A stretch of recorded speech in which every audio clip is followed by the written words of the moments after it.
नमस्कार मित्रांनो. केंद्र शासनानं आता नवीन बजेट सादर केलं यावर्षीचं. त्या बजेटमध्ये लाँग टर्म कॅपिटल गेन टॅक्सवरचा कॅपिटल गेन टॅक्स कमी केलेला आहे. तर निश्चितच आपल्याला याचा आनंद झाला असेल, की आपल्याला जास्त टॅक्स भरावा लागत नाही. Long term capital gain tax ज्यावेळेला आपण प्रॉपर्टी विकतो, तो 3 वर्षापेक्षा अधिक पिरियडची प्रॉपर्टी होल्डिंगची असेल, तर त्याच्यावरती long term capital gain tax आपल्याला बसतो. 3 वर्षाच्या पूर्वीची असेल, तर short term capital gain tax किंवा आपण ज्या स्लॅबमध्ये असाल त्याप्रमाणे इन्कम टॅक्स आकारला जातो.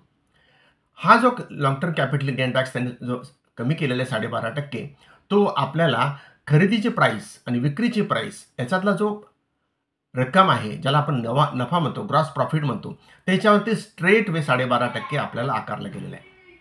पण वास्तविकरित्या पूर्वी आपण कॅपिटल गेन टॅक्सवरचा टॅक्स कॅल्क्युलेट करत असताना इंडेक्सेशनचा फॉर्म्युला वापरत होतो.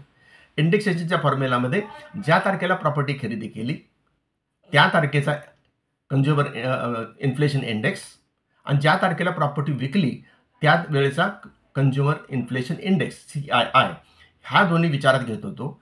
म्हणजे खरेदीची किंमत गुणिले ज्या तारखेला प्रॉपर्टी विकली त्या तारखेचा कन्झ्युमर CII भागिले ज्या तारखेला खरेदी केलेली वस्तू असेल त्यावेळेचा CII म्हणजे कन्झ्युमर इन्फ्लेशन इंडेक्स.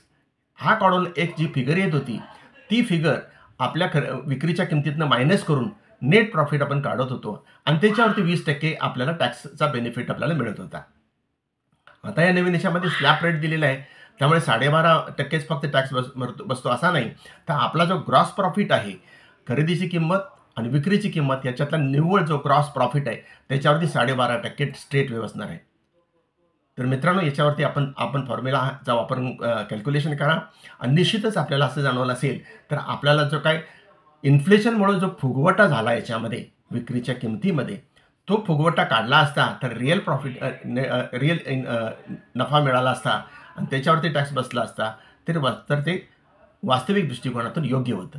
पण या ठिकाणी केंद्र शासनाने जे केलेलं आहे ते आपल्याला कितपत योग्य आहे हा आता कॅल्क्युलेशनचा प्रश्न आहे.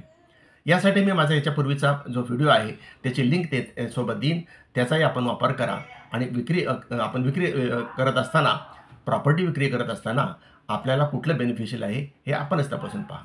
धन्यवाद.